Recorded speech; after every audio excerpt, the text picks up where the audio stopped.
Tower Bridge, one of London's most famous landmarks, began construction during the late 19th century and opened in 1894.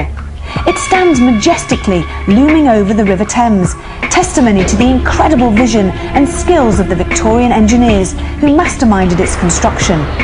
Now a fascinating visitor attraction, its high-level walkways, once the haunt of pickpockets and prostitutes, now provide spectacular views over an ever-changing skyline. But beneath its stunning facade, the bridge has more than its fair share of ghostly phenomena. Well, here we are. We're actually in one of the towers of Tower Bridge. This is the first location. All right, now then, let's just get a grip of... Now, you mentioned right at the top, Derek, that you were sensing that there were 3 spirits. Do you sense that they're still around now? Absolutely, Evie. When we first come through, I was aware of 2, and then the extra one added, but 2 seem to be together and the other separate.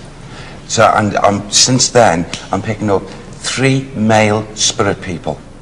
And yet 2 of them, you know, in my mind's eye, although I've not actually come across them in their activity yet, maybe we're about to, but I'm aware that 2 of them seem to be covered up in some kind of very, very drab uniform.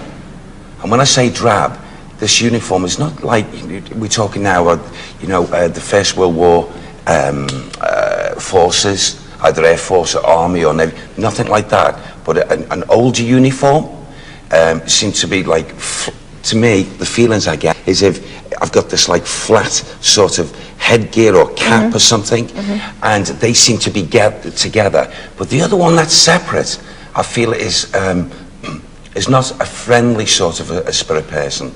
And maybe they steer clear of this one. When you say not friendly, do you mean not friendly to the other 2 spirits, or do you mean they don't want us here? Friendly overall. Oh, so they don't want us here? I don't feel they do.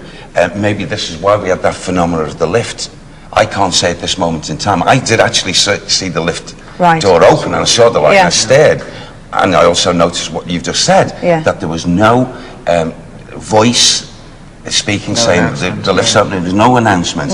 So I thought, it's probably because of either that individual or the other 2 moved on. Well, we're going to do a séance a bit further on. I mean, I don't know if you can actually see, but I don't think we're in actually a walkway, which is making up the bridge, which is absolutely amazing. To come along here is fantastic. You see London by night.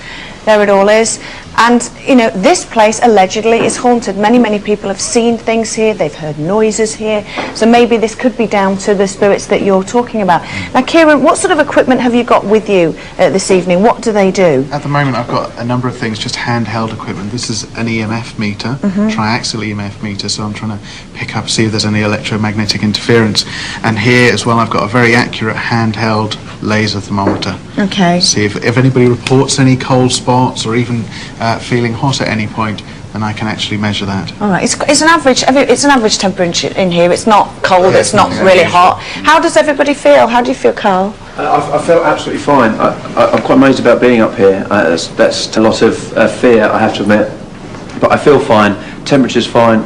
I don't feel headachy. I actually feel kind of great. Okay. All right. Okay, now another member of our investigative team. Now, he made his first appearance on the last live and scared the living hell out of me. Here he is. This is Mark, and this is Max. Hello, Max. Am I allowed to stroke him? Yeah, you'll be fine. Oh, you're all right. No, Max, we actually, last time we saw Max, poor love, we sent him into a morgue.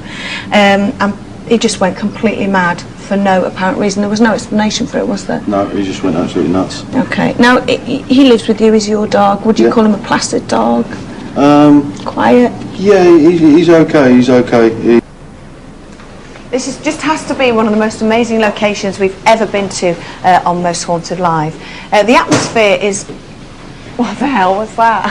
That was just that banging, wasn't it? Did we hear that? I heard the noise, yeah. There it is again. Is it the cable, possibly? No, it's coming from the ceiling.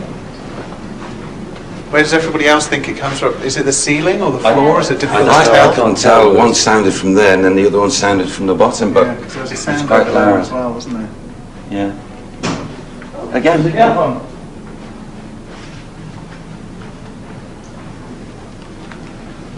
Is it?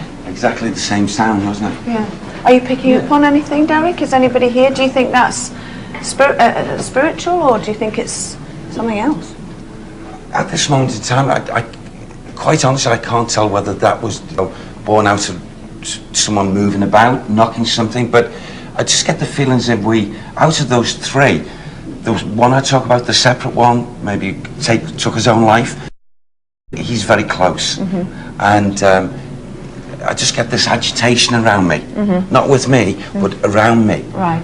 So maybe maybe he's just done those noises. Okay, what do you think, Kieran? I think it's very difficult to tell where they're coming from because